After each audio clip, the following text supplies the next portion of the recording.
أموت بذنبي فاغفر لي فإنه لا يغفر الذنوب إلا أنت لا إله إلا الله لا إله إلا الله لا إله إلا الله محمد رسول الله. اللهم صل على محمد وعلى آل محمد كما صليت على إبراهيم وعلى آل إبراهيم إنك حميد مجيد. اللهم بارك على محمد وعلى آل محمد كما باركت على إبراهيم وعلى آل إبراهيم إنك حميد مجيد. الحمد لله نحمده ونستعينه ونستغفره ونؤمن به ونتوكل عليه ونعوذ بالله من شرور أنفسنا ومن سيئات أعمالنا. من يهده الله فلا مضل له ومن يضلله فلا هادي له. ونشهد أن لا إله إلا الله وحده لا شريك له. ونشهد أن سيدنا ومولانا محمدا عبده ورسوله أرسله بالحق بشيرا ونذيرا وداعيا إلى الله بإذنه وسراجا وقمرا منيرا. أما بعد فأعوذ بالله من الشيطان الرجيم. إنما الصدقات للفقراء والمساكين والعاملين عليها إلى آخر الآية. صدق الله المولانا العظيم.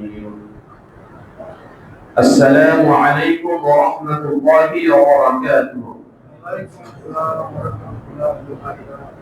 আল্লাহ তাআলা আমাদের সকলকে কেমন রেখেছেন? আল্লাহর অশেষ মেহেরবানিতে আল্লাহ তাআলা আমাদেরকে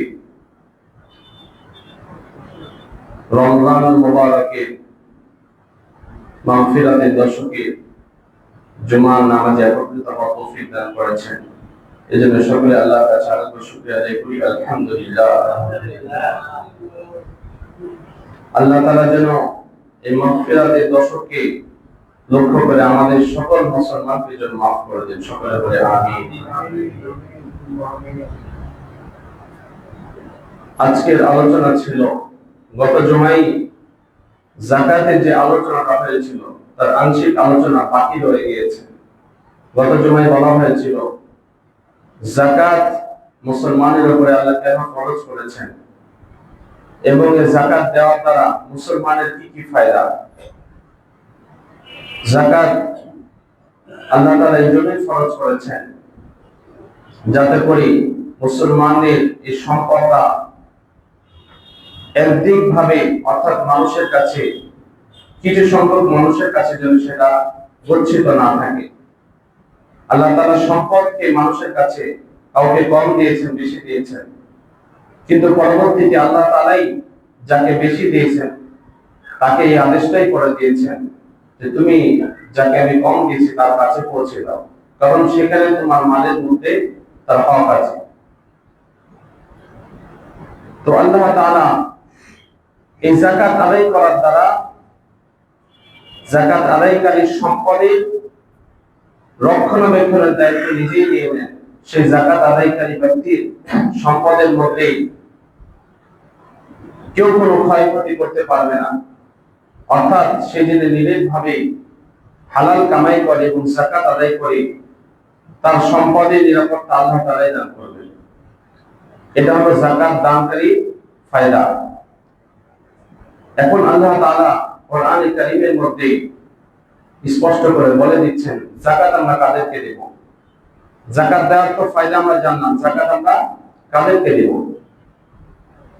যাকাত আমরা তাদেরকে দিব। সূরাতুল তাওবাতে 60 নম্বর আয়াত আল্লাহ তাআলা বলছেন ইন্নামাস সাদাকাতু লিল ফুকারা'i ওয়াল মাসাকিন ওয়াল 'আমিলিন 'আলাইহা ওয়াল মুআল্লাফাতি কুলুবুহুম ওয়া ফির রিকাব ওয়াল গালিবিন ফি সাবিলিল্লাহ ওয়া বিনিস সাবিল ফরিদাতাম মিনাল্লাহ আল্লাহু আলিমুল হাকীম। আল্লাহ তাআলা এই আয়াতের মধ্যে বলছেন ইন্নামাস সাদাকাতু লিল ফুকারা'il মাসাকিন, এই সাদাকাটা, এই যাকাতটা উপযুক্ত হলো যারা গরিব। ফকির শব্দের উল্লেখ করা হয়েছে। ফকির শব্দ, গরিবের মধ্যে ফকির মিসকিন উভয়টাই আসে। অর্থের দিক থেকে যদি পার্থক্য করা হয়, গরিব ফকির তাদেরকে বলা হয় যাদের কাছে কিছু সম্পদ আছে, চলার মতো উপযুক্ত না, অর্থাৎ যতটুকু সম্পদ থাকলে সে ঠিক মতো খেয়ে চলতে পারে এতটুকু সম্পদ তার কাছে নেই, তাকে বলা হয় ফকির। আর মিসকিন বলা হয় যার কাছে কিছুই নেই, সে মানুষ দিলে খাইবে, মানুষ না দিলে না খেয়ে থাকবে, কিছুই নাই তার, একে বলা হয় কি? মিসকিন। তো যাকাত যারা গ্রহীতা তাদের একটা হিসাব করা হয়েছে, যাদের উপরে যাকাত ফরজ হয় না, 7.5 ভরি স্বর্ণ অথবা 52 রূপার সমপরিমাণ সম্পদ যাদের কাছে নেই, অথবা এই সমপরিমাণ স্বর্ণ অথবা রূপার সমপরিমাণ সম্পদ যাদের কাছে গচ্ছিত নেই, সেই সমস্ত ব্যক্তিরা যাকাত গ্রহণ করতে পারে। আর এদের সাথেই এরাই সেই ফকিরদের হিসাবে তাদের অন্তর্ভুক্ত হয়ে যায়। তো প্রথমে 2 প্রকার কাজের কথা বলেছেন, যারা ফকির, এবং 2 নম্বরে বলেছেন মিসকিন। এখানে ফকির এবং মিসকিনের মধ্যে কিছু ব্যাখ্যা না করলেই না। আমরা যদি এটাকে ব্যাখ্যা না করা হয় তাহলে আমরা অনেকেই এখানে ধরাশয়ী হয়ে যাব। ফকির এবং মিসকিন বাহ্যিকভাবে আমাদের দেশে যেটা দেখা যায়, বিশেষ করে আমাদের বাংলাদেশে, যে অনেক মানুষ আছে যারা নিজেকে ফকির, নিজের ট্যাগ লাগিয়ে নিজেকে ফকির বানিয়েছে। রাস্তা রাস্তায় ফকির বলে নিজেকে দাবি করে ঘুরে, মিসকিন বলে ঘুরে, কিন্তু আসলে তারা ফকির না। তাদের সম্পদের হিসাব যদি করা হয় তাদের উপরে যাকাত ফরজ হয়ে যাবে, এমন সম্পদের মালিক আছে তারা অনেকেই। কিন্তু তারা বেশভূষায় রাস্তায় এমন ভাবে থাকে এবং চাই, তাদের না কোনো সমস্যা আছে না কোনো কিছু, তারপরেও তারা নিজেকে ফকির নাম দিয়ে চলে।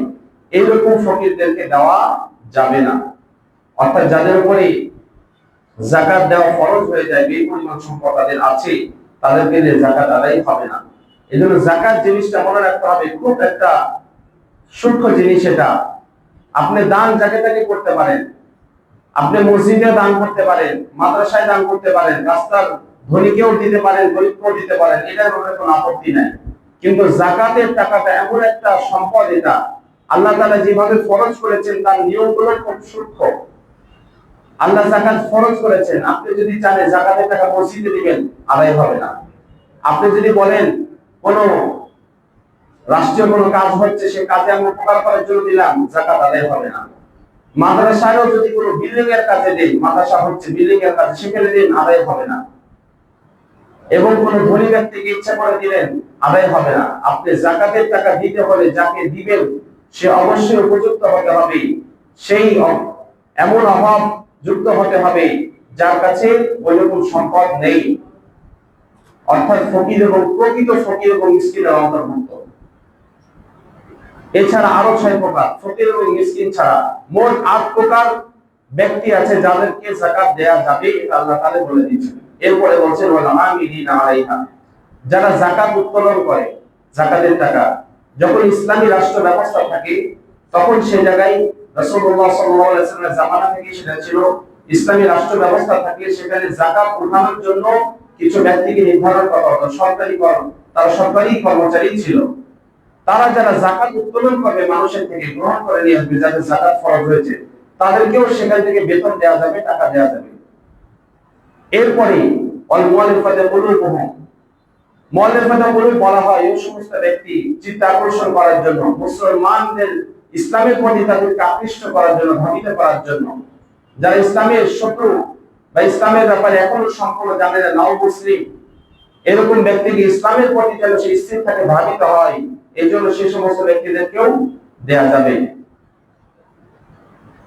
অথবা এটা ইসলামের শুরু জামানায় ছিল। আল্লাহ যদি আবারও ওইরকম পরিস্থিতি করেন, আবারও সেই সময় আসতে পারে, সেটা হলো দাসের কথা। দাস দাসী, যে সমস্ত দাস দাস হয়ে গিয়েছে অভাবের কারণে, মালিকের কাছে যদি সেই তার মুক্তিপণ যদি দিতে পারে, মুক্তির জন্য একটা নির্ধারিত টাকা যদি তার মালিক তার কাছে চাই যে আমাকে এত পরিমাণ টাকা দিলে তোমাকে আমি মুক্ত করে দিব, দাসের কথা বলছি, দাস এবং দাসী, তো ওই রকম দাস এবং দাসীকে দেওয়া কি আছে? বৈধ আছে। এরপরে হলো যারা ঋণগ্রস্ত ব্যক্তি, যারা প্রকৃত ঋণগ্রস্ত ব্যক্তি, জোর করে ঋণগ্রস্ত না। অনেক ঋণগ্রস্ত আছে, দেখবেন তার 100 কোটি টাকার ব্যবসা আছে, আমার এদিকে 200 কোটি টাকা ঋণ রাখে। 100 কোটি টাকার ব্যবসা, 150 কোটি টাকা ঋণ রাখে। এরা ঋণ না, ইচ্ছা করে নিজের উপরে চাপাই নিয়েছে ধনী হওয়ার জন্য। ধনী হওয়ার জন্য যে ঋণ নেয়, বড় বড় বিল্ডিং বানায়, বড় বড় মার্কেট বানায়, এরা আসলে ঋণী না, এদেরকে ঋণী বলা যাবে না। ঋণী কোন ব্যক্তি? যে সমস্ত ব্যক্তিরা আসলে বিভিন্ন সমস্যার সম্মুখীন হয়ে ঋণী হয়ে গিয়েছে এবং তার ঋণকে পরিশোধ হয়ে যাওয়ার পরে তার কাছে ঋণ পরিশোধ যদি সে করে ফেলে, তার কাছে 52 তোলা রূপা অথবা 7.5 তোলা স্বর্ণ পরিমাণ সম্পদ তার কাছে অবশিষ্ট থাকে না, এরকম ঋণী ব্যক্তিকে আপনি যাকাত দিতে পারবেন। এরপরে ওয়াফি সাবিলিল্লাহ, যে আল্লাহ তাআলার রাস্তায় জিহাদরত অবস্থায়, এই এখন উপযোগী একটা সময়, আল্লাহর রাস্তায় যারা জিহাদ করতেছে তাদের জন্য এই সম্পদ যাকাতের থেকে দেওয়া তাদের জন্য কি আছে? বৈধ আছে, দেয়া যাবে। ইসলামের জন্য আল্লাহ তাআলার রাস্তায় যারা জিহাদ করছে, নিজের জন্য না। অনেকে আছে নিজের স্বার্থকে সামনে রাখে, ইসলামের জন্য, একমাত্র ইসলামের জন্য, আল্লাহর জন্য। ইসলামের জন্য মানে একমাত্র আল্লাহর জন্য যদি আমি জিহাদ করি, এরকম জিহাদের জন্য আমার যদি অর্থ প্রয়োজন হয়, প্রয়োজন তো হবেই, এই সময় আমাদেরকে যাকাতের টাকা সেখানে দেওয়া বৈধ আছে। এখন যে পরিস্থিতিটা চলছে সকলেই জানেন, এক ধরনের ধর্মের যুদ্ধের মতো শুরু হয়ে গেছে। ইরানের সাথে তারা এরকম ভাবে যে যুদ্ধটা করছে, শুধু ইরান উদ্দেশ্য না, পুরো মুসলিম উদ্দেশ্য করে যুদ্ধটা চলছে। এটা হয়তো আমরা অচিরে টের পাবো। ইরানি শুধু বিষ পড়া হয়ে দাঁড়িয়ে আছে যে ইরানকে আগে শেষ করছে, ইরান শেষ হয়ে গেলে বাকি দেশগুলোকে এক মুহূর্তে শেষ করে দিবে। উদ্দেশ্য হলো এখন তারা তো তাদের মতো করে সম্পদকে একত্র করছে বিভিন্ন ভাবে, কিন্তু আমরা মুসলমানরা আমরা ঐক্য হতে পারছি না। আমাদের মুসলমানের সম্পদ তারা ভোগ করছে, আমাদের মুসলমানের সম্পদ নিয়ে তারা তাদের বিমানে, তাদের জাহাজে তেল বহন করে, সেই তেল দিয়ে, সেই তেল বহন করে সেই জাহাজ দিয়ে তারা আমাদের উপরে হামলা করছে। সবথেকে দুঃখজনক বিষয়, মুসলমানদের মধ্যে এখন পর্যন্ত স্বর্ণ এবং তেলের দিক দিয়ে মুসলিম রাষ্ট্রগুলো এখন এগিয়ে আছে, কিন্তু এই স্বর্ণ এবং কারেন্সির দিক যদি রিয়েল ভাবে কারেন্সির দিক হিসাব করা হয়, তাহলে মুসলমান রাষ্ট্রের সব দিক থেকে এগিয়ে থাকবে, মুদ্রার মূল্য এগিয়ে থাকবে। এবং তেলের দিক থেকে হিসাব করলে তেল মুসলমানদের কাছে আছে বেশি। মুসলমানরা তেলের দিক থেকে যদি কাউকে ইচ্ছা করে যে তোমরা অপপ্রচার করলে, কোন জায়গায় অত্যাচার করবে, যদি তোমরা যুদ্ধের অত্যাচার করে কারো কাছে যুদ্ধের জন্য সে তেল ক্রয় করতে চাও, সে জায়গায় আমরা তোমাদের কাছে তেল বিক্রয় করবো না। এই অবস্থানগুলো আল্লাহ এখন পর্যন্ত মুসলমানদের হাতে রেখেছে, কিন্তু মুসলমানদের ইমানের দুর্বলতার কারণে তাদের কাছে অনেকে বিক্রি হয়ে গেছে। আসলে এই বিষয়ে আলোচনা না, কিন্তু যেহেতু ওয়াফি সাবিলিল্লাহ, আল্লাহ তাআলার রাস্তায় যারা জিহাদরত অবস্থায়, তাদের প্রয়োজনে কি করা যাবে? যাকাত তাদেরকে দেওয়া যাবে। এই জন্যই আলোচনাটা বললাম। ইবনে সাবিল, সর্বশেষ 8 নাম্বার হলো ইবনে সাবিল বলা হয় যারা মুসাফির, যে নিজের বাড়িতে আসলে ধনী, নিজের বাড়ির এলাকায় যে সে ধনী, তার উপরেও যাকাত ফরজ হয়, কিন্তু সে এমন এক জায়গায় চলে গিয়েছে, সেখান থেকে সে ফিরে এসে বাসা পর্যন্ত আসা পর্যন্ত তার কাছে কোনো সম্পদ নাই। হয়তো সম্পদ শেষ হয়ে গিয়েছে, অথবা সম্পদ হারিয়ে গিয়েছে, চুরি হয়ে গিয়েছে। একজন ব্যক্তি সে বিদেশে গিয়েছে, হতেই পারে বিদেশে যাওয়ার পরে সে নিঃস্ব হয়ে গিয়েছে, সে আসার মতো পথ খরচও তার কাছে নেই, খাওয়ার মতো কোনো কিছু নেই, সে তো মুসাফির। এরকম মুসাফির ব্যক্তিকেও যাকাত দেওয়া কি আছে? বৈধ আছে। কিন্তু বর্তমানে আলহামদুলিল্লাহ আমাদের বিশ্বের যে পরিস্থিতি বা দেশের মানুষ বিপদে পড়লেও বিকাশে বা যে কোনো ভাবে টাকা চাইলে টাকাটা পেয়ে যায়, যার কারণে এই প্রয়োজনটা এখন পড়ে না। কিন্তু আগের জামানায় এরকম ব্যবস্থা ছিল না। তখন ওই জামানার মধ্যে তার এলাকা পর্যন্ত না পৌঁছা পর্যন্ত তখন মোবাইল ফোনও ছিল না, আবার এরকম বিকাশে থেকে টাকা নেওয়ার ব্যবস্থাও ছিল না। তো এলাকার মধ্যে ধনী, কিন্তু রাস্তায় তার রসদ শেষ হয়ে গিয়েছে, বাসা পর্যন্ত পৌঁছানো পর্যন্ত তার কাছে সম্পদ নাই, এরকম ব্যক্তিকেও কি দেওয়া যাবে? যাকাত দেওয়া যাবে। তাহলে কয় প্রকার ব্যক্তি বলা হলো? মোট 8 প্রকার ব্যক্তি। 1 নাম্বার ফকির, প্রকৃত ফকির। 2 নাম্বার মিসকিন। মিসকিন এবং ফকিরের ব্যাখ্যা আবারও বলা হচ্ছে, ফকির বলা হয় যার কাছে দৈনন্দিন চলার মতো খাদ্য নেই, তার কাছে সম্পদ আছে কিন্তু এতটুকু সম্পদ নেই যতটুকু সেই দৈনন্দিন চলার মতো তার জন্য যথেষ্ট হয়। এবং মিসকিন বলা হয় ওই ব্যক্তিকে যার কাছে কোনো কিছু নেই, মানুষ তাকে যদি কিছু দেয় সে খেতে পারবে, না হলে নাই। ওয়াল আমিলিনা আলাইহা, যারা যাকাতের টাকা উত্তোলন করে, যাকাতের টাকা মানুষের থেকে যারা উত্তোলন করে রাষ্ট্রীয় কোষাগারে জমা দেয়। এটা ইসলামী রাষ্ট্র হলে সেটা ছিল, যেটা এখন ইসলামী রাষ্ট্র না সেই চাকরিটা সব আসবে না। এরপরে মুআল্লাফাতুল কুলুবুহুম, যারা ইসলামের দিকে যাদের মনকে আকর্ষণ করার জন্য, ধাবিত করার জন্য, যারা ইসলামের সত্য হওয়ার সম্ভাবনা আছে বা ইসলামের দিকে ধাবিত করার জন্য, নবমুসলিম এই রকম ব্যক্তিদেরকে ইসলামে আকৃষ্ট করার জন্য তাদেরকে যাকাতের টাকা দেওয়া জায়েজ আছে। কয়টা গেল? 4টা গেল। ফকির, মিসকিন, আমিলিন, যারা যাকাতের টাকা উত্তোলন করে, মুআল্লাফাতুল কুলুব 4 নাম্বার। 5 নাম্বার হলো অফির রিকাব, যারা কিনা দাস দাসী, তাদের মুক্তিপণের মাধ্যমে তাদের কি হবে, দাস থেকে সে মুক্ত হতে পারবে। এরপরে 6 নাম্বার হলো ওয়াফি সাবিলিল্লাহ, না অল গরিমিনা। 6 নাম্বার কি? অল গরিমিন, ঋণগ্রস্ত ব্যক্তি, যাদের ঋণ আছে, অধিক ঋণ আছে, ঋণ থেকে সে মুক্ত হওয়ার কোনো উপায় পাচ্ছে না, এরকম ব্যক্তি। 7 নাম্বার হলো ওয়াফি সাবিলিল্লাহ, যারা আল্লাহ তাআলার রাস্তায় জিহাদরত অবস্থায় আছে, এরকম ব্যক্তি। 8 নাম্বার হলো ইবনে সাবিল, অর্থাৎ মুসাফির ব্যক্তি। এই 8 প্রকার ব্যক্তিকে আল্লাহ তাআলা কি নির্ধারণ করেছে সূরা তাওবার মধ্যে 60 নম্বর আয়াতে। সূরা তাওবার 60 নম্বর আয়াতে আল্লাহ তাআলা এই ব্যক্তিদের কথা উল্লেখ করে বলেছেন, এই 8 শ্রেণীর মানুষকে তোমরা যাকাত দাও। এখন তার মধ্যে সবথেকে উত্তম কারা? আল্লাহ তাআলা সূরাতুল বাকারা 273 নম্বর আয়াতে বলেছেন, লিল ফুকারা'আল্লাযীনা উহসিরু ফি সাবিলিল্লাহ লা ইস্তাতিউনা দাররান ফিল আরদ, লিল ফুকারা'আল্লাযীনা উহসিরু ফি সাবিলিল্লাহ। আল্লাহ তাআলা বলেন ওই রকম ফকির গরীব মানুষ যারা নিজের জীবনকে, নিজের অবস্থাকে, সবকিছুকে ব্যক্ত করে দিয়েছেন ফি সাবিলিল্লাহ, আল্লাহ তাআলার জন্য নিজের জীবনকে আবদ্ধ করে দিয়েছেন, নিজেকে আল্লাহ তাআলার জন্য, আল্লাহ তাআলার দ্বীনের জন্য নিজেকে আবদ্ধ রেখেছেন, সম্পূর্ণভাবে আল্লাহ তাআলা দ্বীনের খিদমতের জন্য, দ্বীনের জন্য নিজেকে আবদ্ধ রেখেছেন। লা ইয়াসতাতিউনা দাররান ফিল আরদ, তারা দুনিয়ার অন্যান্য মানুষের মতো নিজের জীবিকা নির্বাহের জন্য চলাফেরা করার সক্ষমতা রাখে না। যে রকম ব্যক্তি যে ইসলামের জন্য সম্পূর্ণ নিজেকে একদম উন্মুক্ত করে দিয়েছে, সে নিজের জীবিকা নির্বাহের জন্য সতর্ক কোনো সময় সে পায় না, এরকম ব্যক্তির কথা বলা হয়েছে। আল্লাহ তাআলা তাদের প্রশংসা করে বলেছেন, ইয়াহসাবুহুমুল জাহিলু আগনিয়া মিনাত তাআফফুফ, অনেক মূর্খ ব্যক্তি আছে, তাদের চলাফেরা স্বাভাবিক অন্য মানুষের মতো দেখে, সবকিছু ফিটফাট দেখে তাদেরকে মনে করে যে তারা আসলে অভাবমুক্ত, তারা আসলে ধনী। এরপরে বলছেন তাআরিফুহুম বিসিমাহুম, তাদের কিছু লক্ষণ দেখে তোমরা বুঝতে পারবে তারা আসলে কারা। তাদের লক্ষণ কি? তারা কোন সমস্ত ব্যক্তি যাদের ব্যাপারে আল্লাহ তাআলা প্রশংসা করছেন, বলছেন যে তারা নিজের জীবনকে একমাত্র ইসলামের জন্য, দ্বীনের জন্য আবদ্ধ করে রেখেছে এবং তারা দুনিয়ার অন্যান্য মানুষের মতো তাদের জীবিকা নির্বাহের জন্য সময় পায় না। তারা কারা? লা ইয়াসআলুনান নাস ইলহাফা, তাদের পরিচয় হলো তারা মানুষের কাছে নিজের অভাবের কথা বলে, কাকুতি মিনতি করে, হাত পায়ে বলে আমি অভাবে, আমাকে টাকা দিন, আমি খুব সমস্যায় আছি, আমাকে টাকা দিন।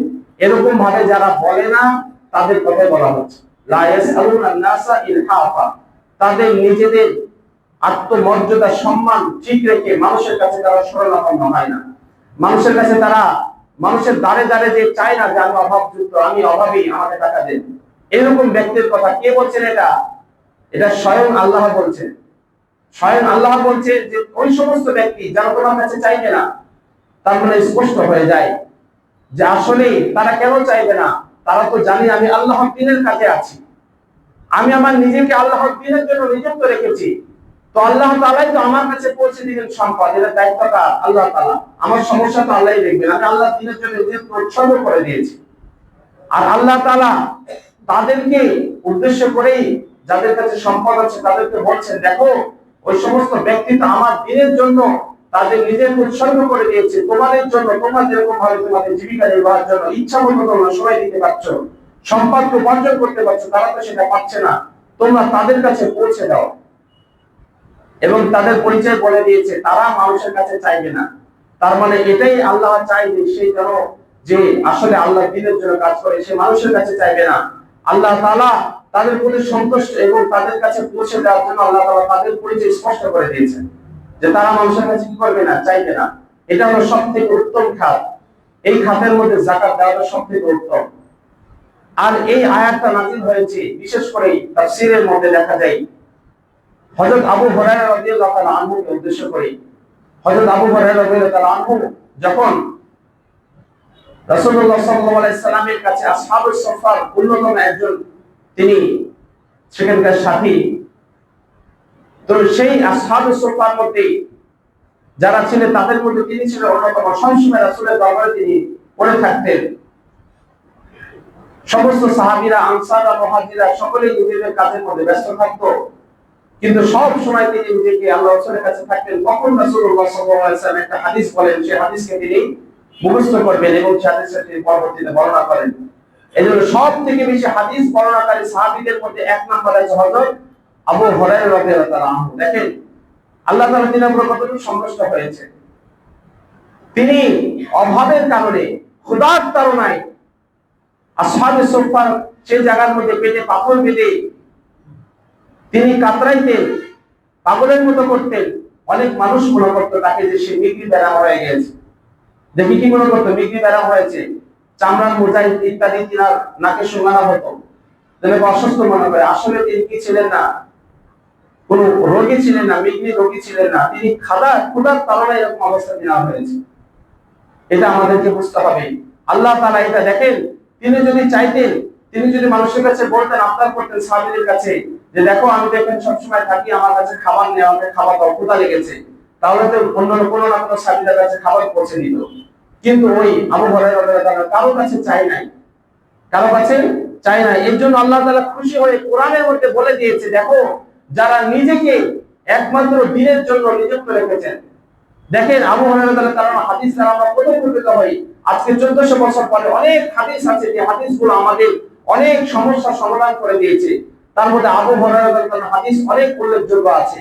তো তিনি যদি ওই সময় নিজেকে ওই দ্বীনের জন্য আবদ্ধ না রাখতেন, তাহলে আজকে আমাদের কাছে এতগুলো হাদিস আসতো। অন্যান্য সাহাবীরা এত থাকার সুযোগ পায় নাই। ওনারাও সাহাবীরাও থাকতেন, কিন্তু আবু হুরায়রা রাদিয়াল্লাহু তাআলা 24 ঘন্টায় থাকতেন, পড়ে থাকতেন, কোনো কিছুই করতেন না। এজন্য এবং মানুষের কাছেও চাইতেন না। আল্লাহ তাআলা তিনার এই আমলটাকে এতটা পছন্দ করেছেন, স্পষ্ট কোরআনের মধ্যে নিজে উল্লেখ করে বলেছেন। তাদের পরিচয় কি? তাদের পরিচয় হলো তাদের বেশভূষা তো মাত্র বুঝবে না যে আসলে তারা অভাবী কিনা, কিন্তু কখনো তারা মানুষের কাছে নিজের অভাবকে উল্লেখ করে বলে না যে আমি আসলে অভাবী। এটাই তাদের পরিচয়, এটা স্বয়ং আল্লাহ তাআলা নিজে বলছেন। এখন বর্তমানে দেখা যায় এই হাদিসে উল্লেখযোগ্য কওমি মাদ্রাসার যারা ছাত্ররা আছে, কওমি মাদ্রাসার যে সমস্ত ছাত্ররা আছে, তারা অনেকেই এমন আছে যারা তাদের চলন ভঙ্গি দেখে কখনোই বুঝবেন না, কিন্তু তারা সম্পূর্ণ নিজেকে, নিজের জীবনকে সেই মাদ্রাসার জন্য নিজেকে বিলিয়ে দিচ্ছেন। তারাই মসজিদের মধ্যে এসে ইমাম হচ্ছে, তারাই মসজিদে এসে তারাবির নামাজ পড়াচ্ছে, দিনের বড় বড় খেদমত তারা নিয়োজিত আছে। বলার উদ্দেশ্য হলো এর দ্বারা দিনের একটা স্তম্ভ, বড় একটা দায়িত্ব আপনি পালন হলো, দুই রকমের সওয়াব আপনি পেয়ে যাবেন। কিন্তু এখানে আরেকটা বিষয় থাকে, যে সমস্ত ছাত্ররা নিজেদের অভাবের কথা উল্লেখ করে মানুষের কাছে চাই, তারা কিন্তু অভাব এই অন্তর্ভুক্ত হবে না, এই আয়াতের অন্তর্ভুক্ত তারা হবে না। কারণ আল্লাহ তাআলা বলেই দিয়েছেন তাদের পরিচয় হলো তাদের নিজের অবস্থাকে বলে মানুষের কাছে দাঁড়ে দাঁড়ে চাইবে না, এটাই তাদের পরিচয়। এজন্য আমাদের উচিত, রাস্তাঘাটে অনেক প্রতারক এমন পাওয়া যায় যারা অনেক মাদ্রাসা একটা ভাউচার করবে করে বলবে ওই মাদ্রাসার জন্য টাকা দেন, ওই মাদ্রাসার কোনো ভিত্তি দেখবেন না, বাস্তবতা দেখবেন মাদ্রাসার ভিত্তি নেই, মানুষের দাঁড়ে দাঁড়ে চেয়ে বেড়ায় না, এটা করা যাবে না। এই জন্য আমাদের উচিত আশপাশে আমাদের যতগুলো মাদ্রাসা আছে, দিন মাদারেস, দিনের শিক্ষা পাওয়ার জন্য সব থেকে উপযুক্ত ছিল আমার দিন শিক্ষার জন্য আমি মাদ্রাসায় পড়বো।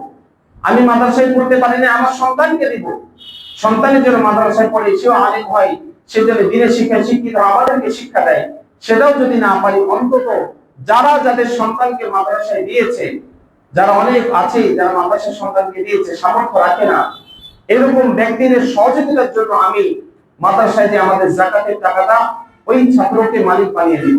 অথবা উস্তাদরা যেভাবে দেয়, জাকাতের টাকা কিন্তু আপনি যাকে তাকে দিলেই হয়ে যাবে না, সে আসলে অভাবী কিনা, এবং ব্যক্তিকে নির্ধারণ করে দিতে হবে। কোন ফাউন্ডেশনের নামে, কোন রাষ্ট্রের ফাউন্ডেশনের নামে, কোন মাদ্রাসার নামে দিলেও হবে না। সেটা কোন একজন নির্ধারিত একজন ছাত্র, একজন মালিকানাভুক্ত অভাবী একজন ছাত্রকে উপযুক্ত একজনের হাতে তাকে হস্তান্তর করে তাকে মালিক বানিয়ে দিতে হবে। এটা হলো জাকাতের নিয়ম। এজন্য আশা করি জাকাতের এই নিয়মটা মেনে আমরা অবশ্যই সঠিক জায়গায় সে জাকাতের টাকাটা আমরা আদায় করবো ইনশাআল্লাহ। আর একটা উত্তম খ্যাত, যেটা হলো আমাদের আত্মীয় স্বজন, আত্মীয় স্বজনের কাছে জাকাত আদায় করার দ্বারা আমাদের দুইটা ফায়দা হবে। সেটা হলো আমাদের আত্মীয়তা বন্ধন ঠিক থাকবে এবং আমার জাকাত আদায় হবে। সব থেকে বেশি লাভজনক বিষয় হলো এই দুইটাই, মাদ্রাসায় দেওয়া এবং আত্মীয় স্বজনের দুই রকমের ফায়দা হয়। আত্মীয়তার বন্ধনও ঠিক হয়, আবার জাকাতও আদায় হয়। মাদ্রাসায় দিলেও আমার জাকাতও আদায় হলো, এবং মাদ্রাসায় আমি যে জায়গায় যে ছাত্রকে দিলাম সে দিনের শিক্ষিতের কারণে সেই জন্য আমি নতুন করে আরেকটা ফায়দা আমি পেলাম। দুই দিক থেকে আমরা উপকৃত হলাম। এই জন্য আমরা সকলের চেষ্টা করবো আমাদের এই জাকাতের টাকাটাকে যাকে তাকে আমি দিয়ে দিব না, আমি সঠিক জায়গায় হিসাব করে সেখানে ইনশাআল্লাহ পৌঁছে দিব। জাকাতের হিসাবে সকলে আমরা জানি, তারপরে বিষয়টা অনেক এলোমেলো করে ফেলি। 7.5 তোলা স্বর্ণ, শুধু 7.5 তোলা স্বর্ণ, অথবা 52.5 তোলা রূপার পরিমাণ সম্পদ, অথবা এই উভয়ের একটার সমপরিমাণ সম্পদ যদি কারোর কাছে থাকে এবং সেই সুস্থ স্বাধীন মুসলমান হয়, তার উপরে যাকাত ফরজ হয় 1 বছর অতিবাহিত হলে সেই সম্পদটা। এখন আমরা অনেকে মনে করি আমার কাছে 1 ভরি স্বর্ণ আছে, তাহলে আমার উপরে যাকাত ফরজ হবে কিনা। মনে রাখতে হবে, 1 ভরি স্বর্ণের সাথে আপনার কাছে যদি কিছু সম্পদ থেকে যায়, 100-200 টাকা, অন্য কিছু অতিরিক্ত জিনিস যেটা আপনার প্রয়োজন নাই, অথবা কিছু রূপা, তখন ওটা স্বর্ণের হিসাবে যাবে না। যেটা হিসাবে কমে আসছে সেটা হিসাবে চলে যাবে, সেটা রূপা। কোন ব্যক্তি কি এমন আছে যার কাছে শুধু স্বর্ণই আছে আর কোনো টাকা পয়সাই নাই? এরকম কেউ নাই। স্বর্ণের সাথে 100-200 টাকা হলেও তো আছে। যখন স্বর্ণের সাথে সে টাকাটা মিশ্রণ হয়ে যায়, তখন সেটার হিসাব আর স্বর্ণের সাথে থাকে না, সেটার হিসাব চলে যায় রূপার হিসাবে চলে যাবে। এজন্য বর্তমানে আমাদের ওলামায়ে কেরাম সকলেই রাজশাহীতেও নির্ধারণ করেছেন, সোনার রূপার বাজার দর হলো 2500 টাকা করে। পুরাতন রূপার বাজার দর 2500 টাকা যদি ভরি হয় 52.5 তোলাকে আপনি যদি 2500 দিয়ে গুণ দেন, তাহলে 1,31,250 টাকা হয়। 1,31,250 টাকা পরিমাণ হয়। কারোর কাছে যদি 1,31,250 টাকা পরিমাণ সম্পদ থাকে, 1 বছর অতিবাহিত হয়, তার উপরে যাকাত ফরজ হবে। বোঝা গেছে ইনশাআল্লাহ? আশা করি এটা বুঝতে সমস্যা হবে না, কারণ আমাদের কাছে তো সবকিছু হিসাব একসাথে হবে। 1 ভরি স্বর্ণের দাম কত হয় বাজার দর সেটা হিসাব করতে হবে, আমার কাছে যে সম্পদ আছে সেটা হিসাব করতে হবে, এবং অতিরিক্ত আমাদের প্রয়োজনের, ঘরের প্রয়োজনের আসবাবপত্র ছাড়া, ঘর এবং আসবাবপত্র ছাড়া অতিরিক্ত যে জিনিসগুলো আছে সেগুলো এর মধ্যে হিসাবে আসবে। সেইগুলো হিসাব করে সবকিছুকে একসাথে যোগ করতে হবে, আলাদা আলাদা না। শুধু স্বর্ণের হিসাব এমন না যে স্বর্ণের 7.5 ভরি হয় যে স্বর্ণের হিসাবে জাকাত আসছে না, আবার রূপা আপনি 52.5 তোলা হয় না, এদের রূপা জাকাত আসছে না, আপনার জাকাত কোনোদিনই হবে না। কেউ 52.5 তোলা রূপা কোনোদিন ক্রয় করবে না। এবং অনেকে আছে 7.5 ভরি স্বর্ণ অনেকে রাখতে হয়, 5 ভরি পর্যন্ত 6 ভরি পর্যন্ত থাকে। তো সহজ হিসাব হলো, হিসাব তো আপনার ওই স্বর্ণের হিসাবে তখন থাকবে যখন স্বর্ণের সাথে অতিরিক্ত কোনো সম্পদ অথবা রূপা থাকবে না। কিন্তু স্বর্ণের সাথে তো সকলের কিছু না কিছু সম্পদ থাকেই, থাকে কিনা বলেন? এজন্য স্বর্ণের সাথে যখন হিসাব চলে আসবে তখন হিসাবটা চলে যাবে রূপার। রূপার হিসাবে 1,31,250 টাকা পরিমাণ সম্পদের মালিক আপনি যদি হন, তাহলে আপনার উপরে বর্তমান 1 বছর অতিবাহিত হলে যাকাত ফরজ হবে। সে 1,31,000 টাকা থেকে আপনি 2.5% যাকাত দিবেন। যতটুকু সম্পদ হবে ততটুকুর উপরে আপনি 2.5% দিয়ে সে পার্সেন্টের উপরে যাকাত আদায় করে দেবেন ইনশাআল্লাহ। আর যাকাতের ব্যাপারে অবশ্যই খেয়াল রাখতে হবে, এই ব্যাপারে আমরা চুল পরিমাণ কম দেওয়ার চেষ্টা করব না। এটা আমার হক না, এটা আল্লাহ তাআলা কোরআনে বলে দিয়েছে, ওয়াফি আমওয়ালিকুম। এখানে আল্লাহ তাআলা যাকাতের অংশ আমাদের মালের মধ্যে রেখে দিয়েছে। আল্লাহ তাআলা কোরআনে স্পষ্ট বলে দিয়েছে যে আমাদের অংশের মধ্যে, টাকার মধ্যে কি আছে, মালের মধ্যে আল্লাহ তাআলা যাকাতের অংশ অর্থাৎ অন্য গরিবের হক হিসেবে আমাদের টাকার মধ্যে আল্লাহ রেখে দিয়েছেন। এজন্য এটা আমাদের নিজের হক মনে করবো না, যতটুকু টাকা আসবে ততটুকু ইনশাআল্লাহ আমরা আদায় করে নিব। এরপরে আরেকটি আলোচনা আছে, সে আলোচনাটা হলো ইতিকাফ। ইতিকাফ হলো তিন প্রকার। একরকম ইতিকাফ হলো ওয়াজিব ইতিকাফ, যে ইতিকাফটা আমরা নিজের উপর ওয়াজিব করে নেই। যদি কেউ বলে যে আমার এই ভালো কাজটা হয়ে গেলে আমি 10 দিন বা 5 দিন ইতিকাফ করব মসজিদে, মান্যতের ইতিকাফ। আমার সন্তান, কন্যা সন্তান হলে বা ছেলে সন্তান হলে আমি মসজিদে 2 দিন ইতিকাফ থাকবো। যেরকম ভাবে মানুষ দান করার জন্য মান্যত করে, নামাজ পড়ার জন্য মান্যত করে, ইতিকাফের জন্য এরকম মান্যত হয়। কেউ যদি এরকম মান্যত করে থাকে তার উপরে ইতিকাফটা কি হয়ে যায়? ওয়াজিব হয়ে যায়। আরেকটি ইতিকাফ আছে, যে ইতিকাফটা আমরা রমজানের শেষ দশকে করি, সেই ইতিকাফটাকে বলা হয় সুন্নতে মুআক্কাদায়ে কিফায়া। সুন্নতে মুআক্কাদা, রাসূলুল্লাহ সাল্লাল্লাহু আলাইহি সাল্লাম তিনার জীবন দশায় কখনো এটাকে বাদ দেন নাই। তিনার জীবন দশায় সর্বদাই তিনি রমজানের শেষ দশকে ইতিকাফে থেকেছেন। এইজন্য এটা সুন্নতে মুআক্কাদা, যেহেতু রাসূল সাল্লাল্লাহু আলাইহি ওয়াসাল্লাম সর্বদাই এটার প্রতি গুরুত্ব দিয়েছেন। আর কিফায়া কেন বলা হয়েছে? কিফায়া এজন্য বলা হয়েছে যে সাহাবীদের মধ্যে অনেক সাহাবী এমন ছিলেন যারা ইতিকাফে থাকতে পারতেন না বিভিন্ন কাজের কারণে। রাসূলুল্লাহ সাল্লাল্লাহু আলাইহি ওয়াসাল্লাম তাদেরকে এই ব্যাপারে কি বড় কোনো একবের কথা, বড় কোনো গুনাহ হবে বা অপরাধ হবে এমন কিছু বলেন নাই, যার কারণে এটাকে কিফায়া বলা হয়েছে। অর্থাৎ কিছু সংখ্যক লোক, একটা মহল্লার মধ্যে কিছু সংখ্যক মানুষ যদি মসজিদের মধ্যে ইতিকাফে বসে যায়, তাহলে পুরো এলাকার পক্ষ থেকে সেটা আদায় হয়ে যায়। যেরকম ভাবে আমরা জানাজা নামাজ আমরা আদায় করে থাকি, সকলে আমরা যদি নাও যাই, কিছু সংখ্যক লোক আমরা যদি জানাজা নামাজ আদায় করি, সেটা জানাজা নামাজের ফরজে কিফায়া। কিছু সংখ্যক লোক আদায় করলে আদায় হয়ে যায়, এটাও সুন্নতে মুআক্কাদায়ে কিফায়া। প্রত্যেকটা মহল্লায় যদি 1 থেকে 2 জন মানুষ যদি মসজিদের মধ্যে ইতিকাফে থেকে যায়, তাহলে সুন্নতে মুআক্কাদায়ে কিফায়া, সুন্নতে মুআক্কাদা সকল এলাকাবাসীর পক্ষ থেকে আদায় হয়ে যাবে। এর বিপরীতে আমরা যদি এটাকে গুরুত্ব না দিই, কেউ যদি ইতিকাফে না থাকি, তাহলে সকল এলাকাবাসী মহল্লাবাসী সবার গুনাহগার হবে। গুনার ভাগ আপনি 2 জন করলে 1000-2000 লোকের গুনাহ মাফ হয়ে যাবে বা মাথার উপর থেকে ভাগ চলে যাবে। আর ওই 2 জন লোকও যদি না থাকে, তাহলে পুরো 2000 মানুষ যদি একটা মহল্লায় থাকে, 2000 মানুষের মাথার উপরে সে গুনাহ ভাগ করবে।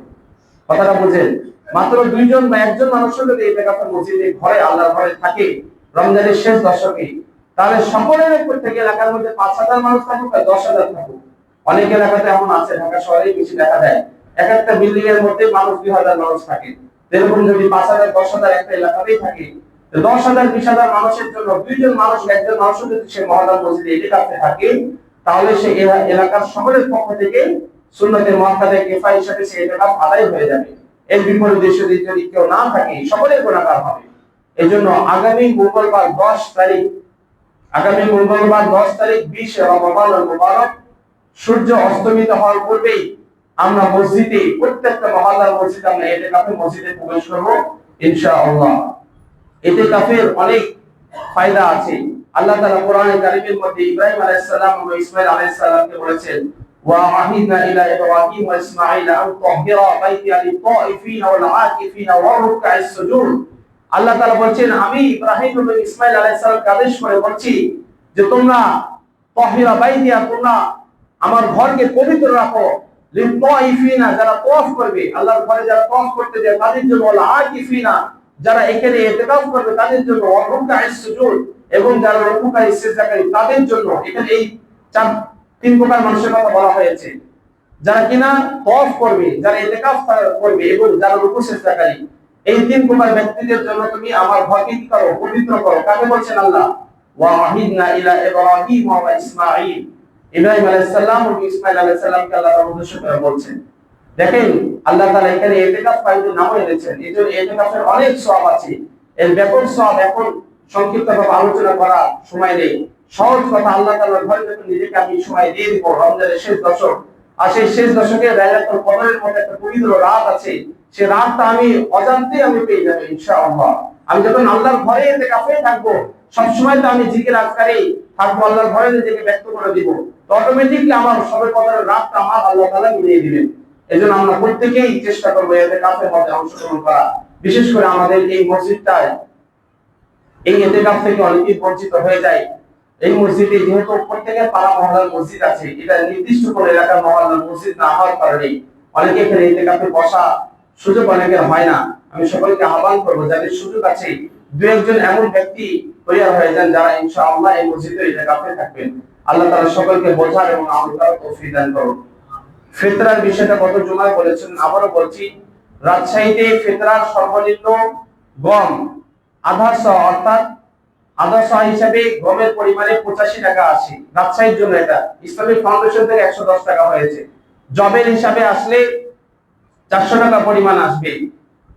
এরপরে খেজুরের হিসাবে আসলে 2310 টাকা। তারপরে কিশমিশের হিসাবে গেলে 2610 এরকম। আর যদি আমি পনিরের হিসাবে যাই তাহলে 3300 টাকা, এটা রাজশাহীর হিসাবে। এই জন্য আমরা সকলেই চেষ্টা করব যে 5টা প্রকারে আছে, যে 5 প্রকারে আমরা সদকাতুল ফিতর আদায় করতে পারি। সকলে যদি মনে করি কম যেটা আছে শুধু ওটাই আমরা দিব, না, এই 5টা প্রকার আছে। আমার পরিবারের সদস্য যদি 5 জন হয়, আমাদের উত্তম ভাবে সব থেকে যে 5 জনের জন্য 5 রকমের আমি সদকাতুল ফিতর আদায় করব। কারোর জন্য গমের হিসাবে, কারোর জন্য জবের হিসাবে, কারোর জন্য খেজুরের হিসাবে, কারোর জন্য কিশমিশের হিসাবে, কারোর জন্য পনিরের হিসাবে ইনশাআল্লাহ আমরা আদায় করব। আল্লাহ তাআলা ইনশাআল্লাহ খুশি হবেন। ওয়া আখিরু দাওয়ানা আলহামদুলিল্লাহি রাব্বিল আলামিন। যারা সুন্নাত আদায় করেন কবলা জুমা, যারা সুন্নাত আদায় করেন।